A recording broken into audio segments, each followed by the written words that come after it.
कैसे हो सभी दोस्तों। आप मुझे लग रहा था मेरा इंतजार कर रहे होंगे। दोस्तों मैं वैसे तो आज क्लास लेके नहीं आने वाला था, लेकिन मुझे लगा कि आप सब मेरा इंतजार कर रहे होंगे। तो दोस्तों मैं थोड़े समय के लिए एक बार आपसे रूबरू होता हूँ। उसके बाद में दोस्तों अपन,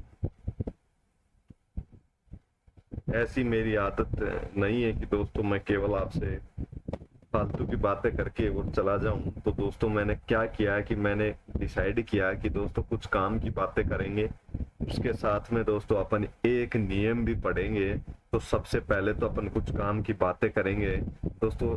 सबसे पहले तो अपन काम की बातें करेंगे कुछ। सबसे पहली पहली बात तो आज आपको एक बात बताता हूँ कि कल से दोस्तों,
कल से मैंने डिसाइड किया है जैसे फेयर स्लाइड दोस्तों आपके लिए पहले से तैयार करके रखता हूं मैं।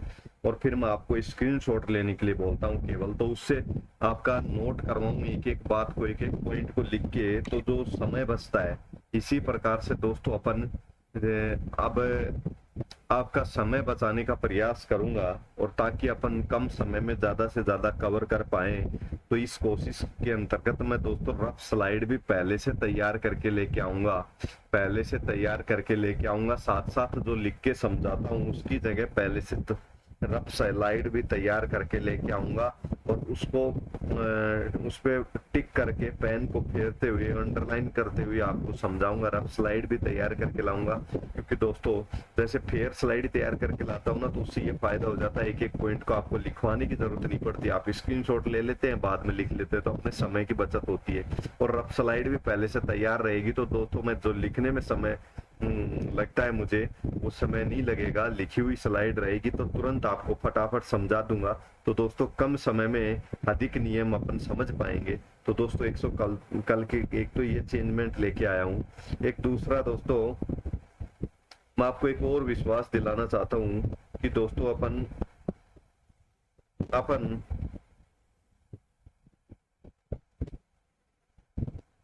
जुलाई माह जुलाई माह में आरएसआर कंप्लीट कर लेंगे। दोस्तों जुलाई माह में अपन क्या करेंगे, आरएसआर कंप्लीट कर लेंगे। और दोस्तों कंप्लीट करने के साथ प्लस में जुलाई माह में ही क्या कर लेंगे अपन, इसके तीनों पेपर, 2011 वाला पेपर, 2013 वाला पेपर, 13 या 15 बोले इसको, और 2016 वाला पेपर, तीनों पेपर भी सोल्व कर लेंगे अपन इसी माह। तो दोस्तों अपनी आज ये मानिए कि 15-16 दिन के अंदर, 15 दिन लगा लीजिए। 15, आज कितने तारीख है दोस्तों, मुझे थोड़ा अनुमान नहीं है दोस्तों, शायद आज 12 तारीख है। तो दोस्तों अपन 15 से 17 दिन है अपने के पास, कितने हैं, 15 से 17 दिन है। इसी माह में अपन, जुलाई माह में अपन आरएसआर कंप्लीट कर लेंगे, तीनों पेपर भी इसी महीने में सोल्व कर लेंगे। तो दोस्तों मैं आपको जीएफ एंड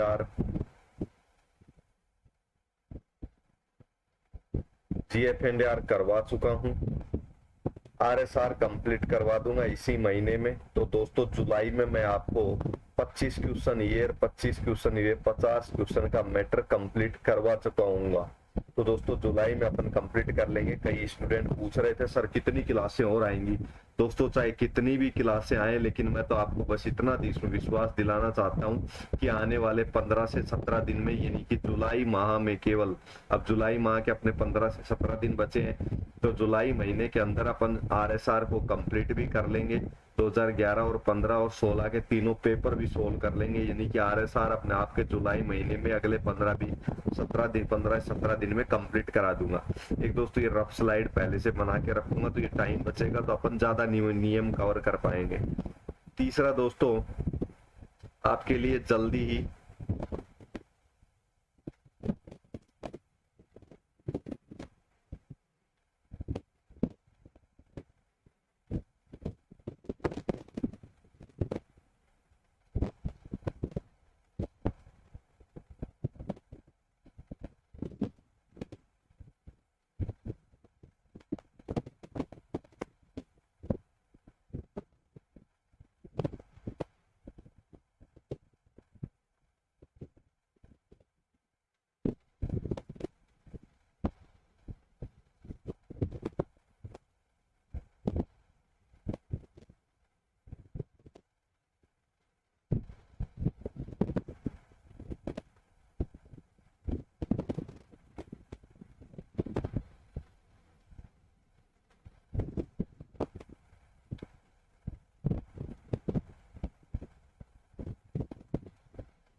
दोस्तों आपके लिए जल्दी ही 1-2 दिन के अंदर सेकंड पेपर की तैयारी की पूरी रणनीति की एक वीडियो लेके आऊंगा। एक रणनीति की पूरी वीडियो लेके आऊंगा आपके लिए जल्दी ही। 1-2 दिन के अंदर मैं सेकंड पेपर की तैयारी की पूरी रणनीति आपको बताऊंगा कि आने वाले अपने 60 दिन बचे हैं, जो 60 दिन लगा लें आप, जो अतिरिक्त दिन है 1 सप्ताह, वो तो दोस्तों फाइनल रिवीजन का होगा। तो आपको आपके लिए फाइनल रिवीजन को हटा दे तो आपको तैयारी के लिए 60 दिन बचे हैं, तो किस प्रकार से तैयारी करें उसकी शानदार रणनीति का एक वीडियो लेके आऊंगा 1-2 दिन के अंदर। ये आपके लिए बता रहा हूँ। दूसरा, इसी महीने में अपन आरएसआर कंप्लीट कर लेंगे। तीसरा, कल से अपन दोस्तों रफ स्लाइड पहले से बना के रखेंगे, तो दोस्तों अपन ज्यादा नियम कवर कर पाएंगे। तो दोस्तों अपन ये 3 चीजें करने वाले हैं। और दोस्तों मैं आज क्लास नहीं लेने वाला था, लेकिन मैं सोचा कि आप इंतजार करेंगे, ये सोचते हुए मैं दोस्तों क्लास लेके आया हूँ। दोस्तों आरएसआर अपन इसी महीने कंप्लीट कर लेंगे। फिर अपने पास अगस्त का महीना और बचेगा। तो अगस्त के महीने में दोस्तों अपन, आप जो भी कहोगे,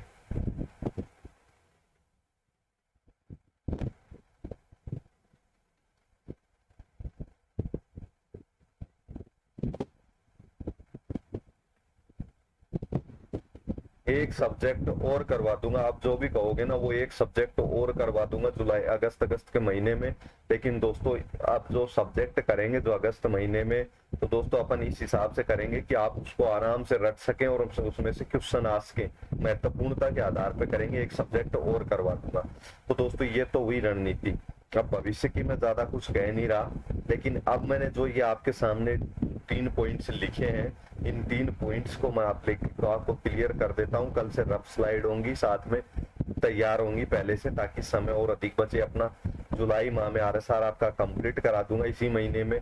अब इस महीने के 15 से 17 दिन बचे हैं। आरएसआर अपन कर, जेएफ&आर अपन कर चुके हैं, उसके क्वेश्चन पेपर भी कर चुके हैं। आप उनको एक एक नियम को याद करते रहें, उनको बार बार रिवीजन करते रहें उन नियमों का डेली। तो डेली 4 से 5 नियम डेली पढ़ा करो, तो ताकि आपका रिवीजन होता रहे और आरएसआर भी अपन कंप्लीट कर लेंगे। और सेकंड पेपर की पूरे की तैयारी की रणनीति आपके सामने लेके आऊंगा। कुछ बुक्स के नाम भी बताऊंगा कि इनमें से कोई बुक्स चूज करके आप किस प्रकार से तैयारी करें, वो सब चीजें आपको कल की रणनीति वाली क्लास में बताऊंगा। किस प्रकार से पढ़े और कितना पढ़े, आप कितना पढ़ने की आवश्यकता है और कितने पढ़ने से आपका सिलेक्शन हो जाएगा। 2 महीने की तो मेहनत की बात है दोस्तों, आपके लिए सॉलिड रणनीति लेके आऊंगा, ज्यादा समय की भी नहीं लेके आऊंगा। तो दोस्तों ये तो होगी अपनी बातें। अब दोस्तों आपको एक एक नियम समझा देता हूँ। ये वैसे डिफिकल्ट नियम नहीं है, बहुत आसान नियम है। नियम के पॉइंट्स में ही आपको आज का मैटर समझा देता हूँ मैं।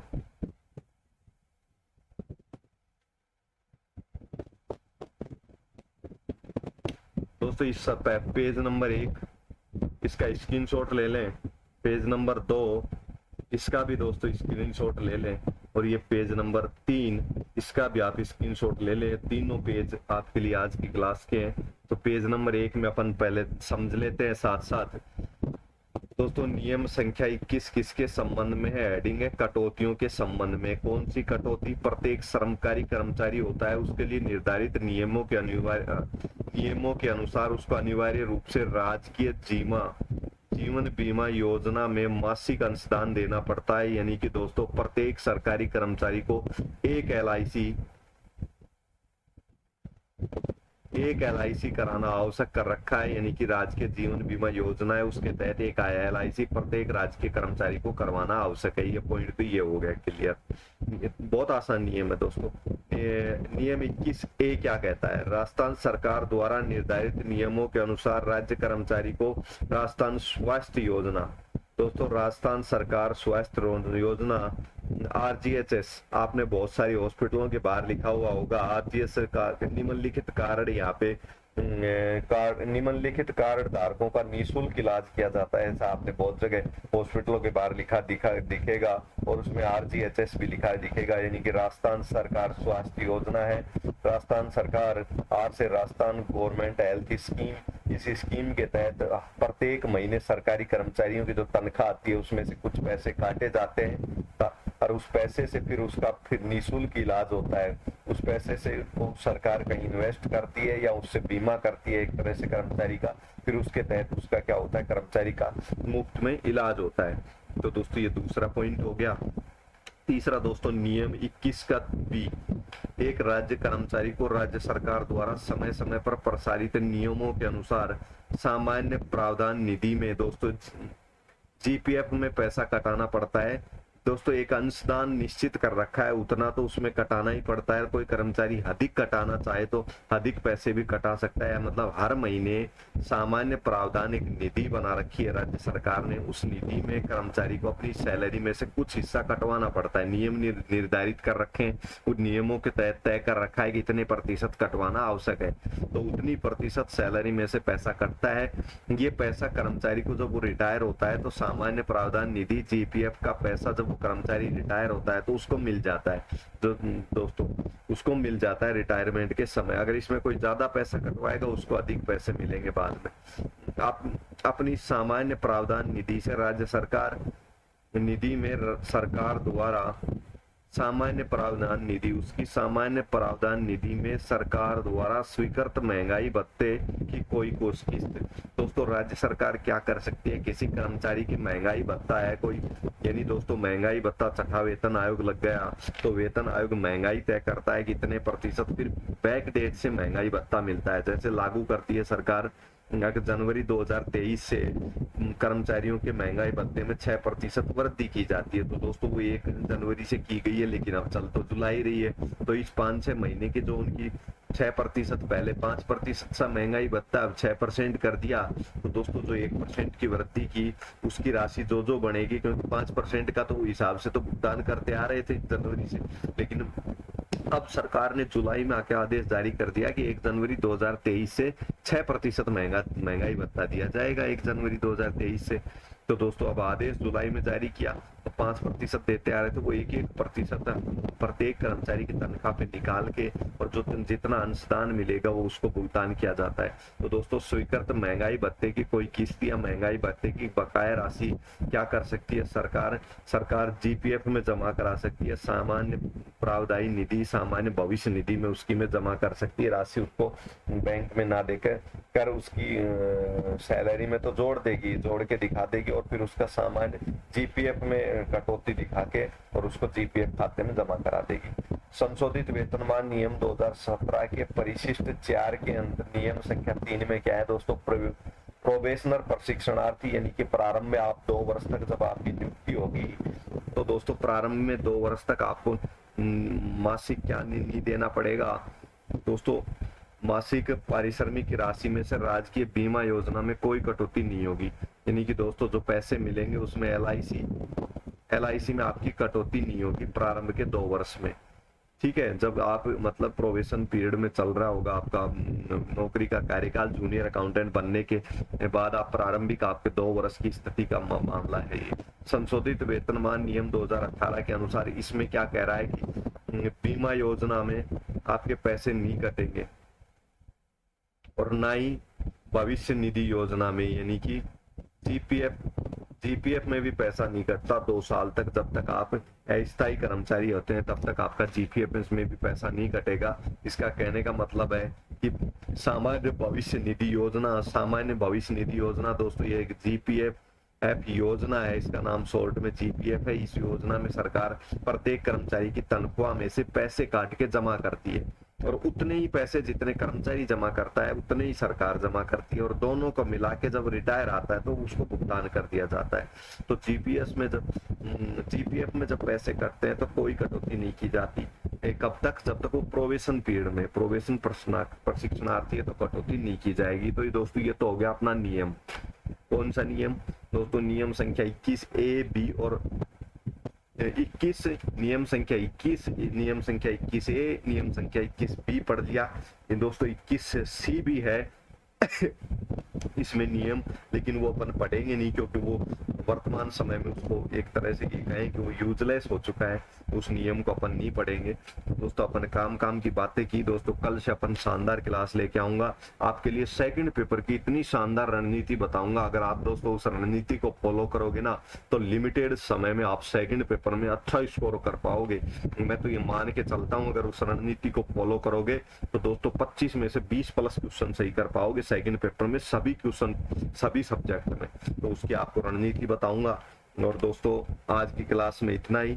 मैं तो सिर्फ आपसे रूबरू होने के लिए इसलिए आया था आज कि आपको इंतजार ना करें अब आप इंतजार आपका खत्म हो जाएगा कि सर को आना था वो आ लिए। अब आपका टेंशन नहीं रहेगी, नहीं तो आप सोचोगे यार आज क्लास नहीं आई, आप इंतजार करते रहोगे। दोस्तों मेरी क्लास का इंतजार मत क्या करें, बस अपनी पढ़ाई में लगातार लगे रहें दोस्तों। जब भी शाम को रात को सोने से पहले खोल के देख ले कि सर की क्लास आई है नहीं आई है। अगर मेरी क्लास आ जाती है आपको मिलती है तो आप अगले दिन उस क्लास को पढ़ लीजिए, फिर अगले दिन की क्लास को एक दिन बाद देखा करें। इस प्रकार से आपका रूटीन चलना चाहिए। और दोस्तों मैं आप सबके लिए जितना होगा ना उतना मैं करने का प्रयास करूंगा, लेकिन दोस्तों मेहनत तो आपको करनी है, स्वयं को मेहनत करनी पड़ेगी और मेहनत का ज्यादा समय भी नहीं करनी है। अगर दोस्तों आपके 2 महीने मेहनत करने से अगर आपकी जिंदगी बदलती है ना तो मैं ये कहूंगा दोस्तों आप मेहनत कीजिएगा, आपकी जिंदगी बदल जाएगी दोस्तों। आपके सब सपने पूरे होंगे दोस्तों। सरकारी नौकरी लगने से सब सपने पूरे होते हैं दोस्तों। और अगर जॉब नहीं लगे तो दोस्तों आपको घर वाले किसी कार्य के लिए पूछने वाले नहीं है। तो दोस्तों ऐसी स्थिति में और एक मैं तो ये मानता हूँ कि एक समय सीमा के अंतर्गत अपने पैरों पे खड़ा होना बहुत आवश्यक है, नहीं तो बहुत चुनौतियां हैं जीवन में। तो दोस्तों आप सब तनाव मुक्त होकर पढ़ाई कीजिएगा और अपन कल मिलते हैं नेक्स्ट क्लास में। जल्दी आपके लिए रणनीति भी लेके आ रहा हूँ, सेकंड पेपर की तैयारी की पूरी रणनीति बना दूंगा। अगर आपको पसंद आए सेकंड पेपर की पूरी रणनीति और आप कहोगे कि सर फर्स्ट पेपर की भी रणनीति बताओ तो फर्स्ट पेपर की भी रणनीति बता दूंगा, बुकों के बारे में भी कुछ बता दूंगा आपको। तो धन्यवाद दोस्तों, आज के लिए इतना ही। मिलेंगे अपन अब नेक्स्ट क्लास में। धन्यवाद।